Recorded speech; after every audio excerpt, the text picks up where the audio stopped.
दोस्तों, पिछले कहानी में हमने आपको साल 1992 में हुए गया जिले में 12 नरसंहार की कहानी को सुनाया था, जिसे आप सभी ने काफी पसंद किया। उस वीडियो में हमने आपको बताया कि यह 90 के दशक और बिहार में लालू राज का पहला ऐसा नरसंहार था जिसने मीडिया में खूब सुर्खियां बटोरी। और यही वो घटना थी जिसके बाद सवर्ण जाति के लोग अपनी एक अलग सेना बनाने की ठान लिया था, जिनके पास वो सब कुछ होगा जो वाकई में एक सेना के पास होता है। और फिर शुरू होता है बिहार में मौत का नंगा नाच, जिसे सरकार और प्रशासन पॉपकॉर्न खाते हुए देख रही थी। इसी सिलसिले में हम आज की कहानी में आपको बथानी टोला नरसंहार की कहानी सुनाने जा रहे हैं, जिसे रणवीर सेना का पहला हस्ताक्षर भी माना जाता है।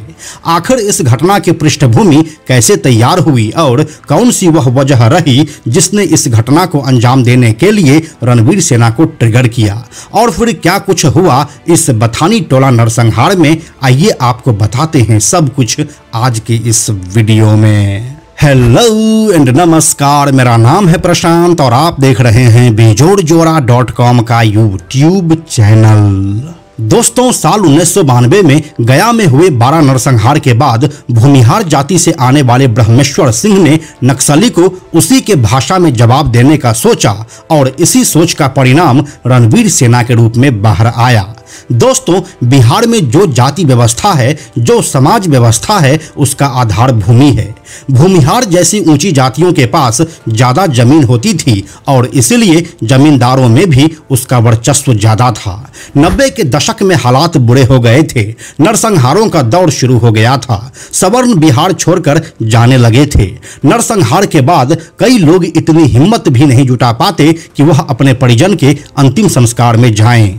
हजारों एकड़ जमीन पर लाल झंडा फहरा दिया गया था। ये जमीन भूमिहारों की थी, जिसे नक्सली संगठन एमसीसी ने अपने कब्जे में ले लिया था, और अब खौफ के मारे उसके ऊपर कोई भी खेती करने को तैयार नहीं था। ऐसे कई आरोप लगे कि लालू यादव की सरकार को कम्युनिस्ट पार्टी का समर्थन था, इसलिए भी उनके ऊपर कोई एक्शन नहीं हो रहा था। बिहार में इस समय जिंदा रहने का हक सिर्फ लालू यादव और उनके समर्थकों को था। फिर जब बात अस्तित्व की आई तो धीरे धीरे सभी सवर्ण एकजुट होने लगे। फिर साल 1994 में मध्य बिहार के भोजपुर जिले के बेलौर में ब्रह्मेश्वर मुखिया ने रणवीर सेना की स्थापना की। इस समय तक बिहार में अलग अलग जातियों की कुल 14 सेना थी और रणवीर सेना इस लिस्ट में संभवतः आखिरी थी। यहाँ पर सवर्णों यानी कि कथित ऊंची जाति के लोगों से यह अपील की गई कि जिनके पास लाइसेंसी हथियार है वे लोग संगठन से जुड़े, लेकिन बाद में अवैध हथियारों का जखीरा भी इस संगठन के पास जमा होने लगा। ऐसा कहा जाता है कि उस समय भोजपुर में आर्थिक नाकेबंदी लगी हुई थी। कई गांवों में फसलें जला दी गई थी।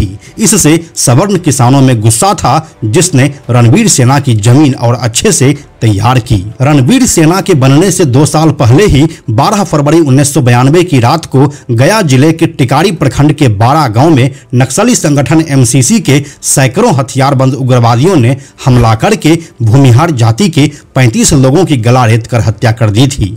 इसके बाद रणवीर सेना अब प्रतिकार करने के लिए आतुर थे, और फिर रणवीर सेना के गठन के 2 सालों के बाद ही साल 1996 के शुरुआती महीने में भोजपुर जिले में ही नाधी नरसंहार को अंजाम दिया गया।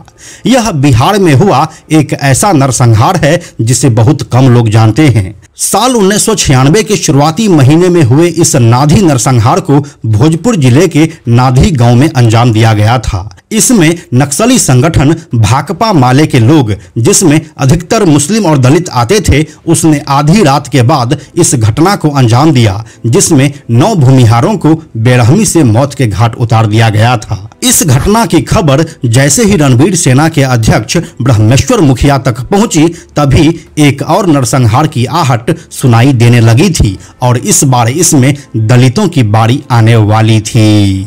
दोस्तों, नाधी नरसंहार के पीछे भूमिहार और नक्सली के बीच का विवाद क्या था, यह भी जानना जरूरी है। ऐसा कहा जाता है कि उस समय के बिहार में जितने भी नक्सली संगठन थे, वे सभी अपने आप को गरीब, दलित और मजदूरों का मसीहा कहते थे, और उनके अनुसार वे यह लड़ाई मजदूरों के हक के लिए लड़ रहे थे। इस समय में जमीनों के मालिक यानी कि भूमिहार लोग दिन भर के मजदूरी के बदले में 20 रुपए की राशि देते थे, जबकि मजदूर संगठन इसे 31 रुपये करवाने के लिए अड़े हुए थे।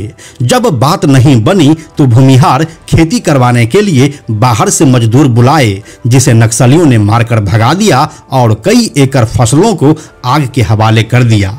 यह विरोध का एक अनोखा ही तरीका निकाल लिया गया था और फिर जब इतने से भी मन नहीं भरा तब जाकर नाधी नरसंहार को अंजाम दिया गया, जिसमें 9 भूमिहारों को मारा गया था। अब साल 1992 में हुए 12 नरसंहार के बाद रणवीर सेना का गठन तो हो गया था और ये लोग अपनी ओर से ब्रह्मेश्वर मुखिया के नेतृत्व में तैयार भी हो चुके थे, लेकिन अभी तक किसी भी नक्सली संगठन या दलित के ऊपर कोई हमला नहीं किया गया था। शायद वो इंतजार कर रहे थे एक और गलती की और नक्सली संगठन ने वो गलती नाधी नरसंहार के रूप में कर दिया। इसके बाद अब इस बात को सरकार और प्रशासन भी समझ चुकी थी कि अब शायद कुछ तो बड़ा होने वाला है, लेकिन रणवीर सेना ने क्योंकि अभी तक अपना हस्ताक्षर नहीं किया था, इसलिए सरकार और प्रशासन दोनों सुकून की नींद सो रहे थे।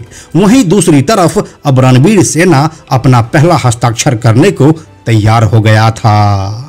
दोस्तों, इस समय तक बिहार में जो भी नरसंहार हुए थे उसे या तो रात के पहली पहर में अंजाम दिया गया था या फिर आधी रात को, लेकिन अब क्योंकि रणवीर सेना को बदला लेने के साथ खौफ भी पैदा करना था, इसलिए उसने अब दिन में ही एक बड़ा काम करने का प्लान बनाया। अब तारीख आती है 11 जुलाई 1996 की। यह समय बिहार में धान की रोपनी के बाद का होता है। इस दौरान भयंकर गर्मी होती है और गांव में लोग ऐसे ही चौराहे पर किसी पेड़ की छांव में बैठे रहते हैं। ऐसा ही कुछ दृश्य इस दिन बथानी टोला का भी था। इस दिन रणवीर सेना के करीब 60 लोग दोपहर 1-2 बजे के आसपास पूरे हथियार के साथ बथानी टोला में आते हैं और अंधाधुंध गोलियों की बरसात करने लगते हैं। साथ में कुछ लोग ऐसे भी थे जो तलवारों का भी इस्तेमाल कर रहे थे। इस बस्ती में सिर्फ दलित ही रहते थे और कुछ घर मुसलमानों का भी था और वे भी मजदूरी ही करते थे। करीब 1 घंटे तक रणवीर सेना के लोगों ने भरी दोपहरी में बथानी टोला में घमासान मचाया। इस दौरान जिसको छिपने की जगह मिली वे छिप गए और अपनी जान बचा लिए और बाकी जो सामने आता गया वह अपनी जिंदगी से हाथ धोता चला गया। कुछ लोग तो बंदूक और तलवारों से अपना काम कर रहे थे, जबकि कुछ ऐसे भी थे जो घरों में आग भी लगा रहे थे और इस दौरान कुल 12 घरों में आग लगाया गया। इस घटना को अंजाम देने के बाद जब रणवीर सेना के लोग गांव से चले गए तब पता चला कि यहां पर कुल 21 लाशें गिरी है, जिसमें नवजात बच्चे से लेकर महिला, जवान और बूढ़े तक शामिल है। रणवीर सेना को बस नक्सली समर्थित दिखता गया और वे उसे निपटाते गए। इस दिन गरीब, अल्पसंख्यक और दलित समुदाय के 8 बच्चों, 12 महिलाओं और 1 पुरुष को रणवीर सेना ने अपना शिकार बनाया और इसे 12 और नाधी नरसंहार का बदला बताया गया। यह संभवतः रणवीर सेना का पहला हस्ताक्षर था और इसी घटना के बाद बिहार के लोग और बिहार की सरकार ने रणवीर सेना को नोटिस में लेना शुरू किया, जिसके बाद तो रणवीर सेना ने जैसे नरसंहार की एक झाड़ी ही लगा दी, जिसके बारे में हम आपको एक एक करके बताएंगे। दोस्तों, 11 जुलाई 1996 को बथानी टोला नरसंहार को अंजाम दिया गया था और इसके अगले ही दिन यानी कि 12 जुलाई 1996 को पुलिस ने इसकी FIR लिखी, जिसमें रणवीर सेना के 33 लोगों को नामजद किया गया। फिर 24 मार्च 2000 को इन्वेस्टिगेशन के बाद जब चार्जशीट दाखिल की गई तो इसमें 64 लोगों के नाम सामने आए। इसके बाद 5 मई 2010 को आरा सिविल कोर्ट ने इस मामले में अपना फैसला सुनाया और इसमें 3 लोगों को मौत की सजा सुनाई गई, साथ ही 20 लोगों को आजीवन कारावास की सजा भी हुई, जबकि बाकी को सबूत के अभाव में रिहा कर दिया गया।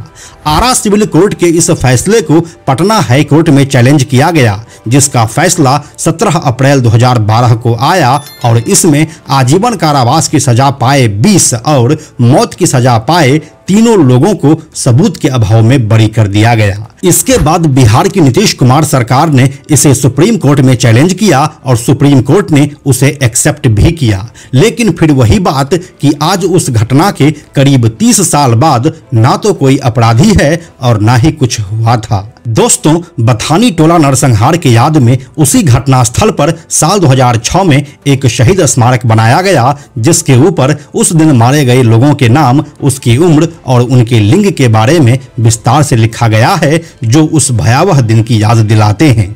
और हम भी अपने वीडियोज के माध्यम से आपको ऐसे और कहानी सुनाने वाले हैं जो बिहार की अस्मिता पर किसी दाग से कम नहीं है। तो यही थी दोस्तों बथानी टोला नरसंहार की पूरी कहानी, जिसमें रणवीर सेना ने 21 दलितों को मारा था और यह संभवतः उनका पहला हस्ताक्षर भी था। बाकी आप इस कहानी के बारे में क्या सोचते हैं, हमें कमेंट में लिखकर जरूर बताइए। हम जल्दी मिलते हैं आपसे एक नए कहानी के साथ में हम आपको यह भी बताते चलें कि आप में से 97% ऐसे लोग हैं जो हमारे वीडियोस को देखते तो हैं, लेकिन हमारे चैनल को सब्सक्राइब नहीं करते हैं। ऐसे लोगों से हमारी हाथ जोड़कर विनती है कि अगर आपको हमारे वीडियोस पसंद आ रहे हैं तो आप बेजोड़ जोड़ा के इस चैनल को सब्सक्राइब जरूर कर लीजिए। साथ ही बेजोड़ जोड़ा नाम से हमारा एक एक्स अकाउंट है, यानी कि ट्विटर अकाउंट है, आप उसे भी फॉलो जरूर कीजिए। यह वीडियो अगर आपको पसंद आया तो इसे लाइक और शेयर जरूर करें। आने वाले वीडियोस के लिए बेजोड़ जोड़ा को सब्सक्राइब करके बेल आइकन को टच करना ना भूलें। Thank you so much.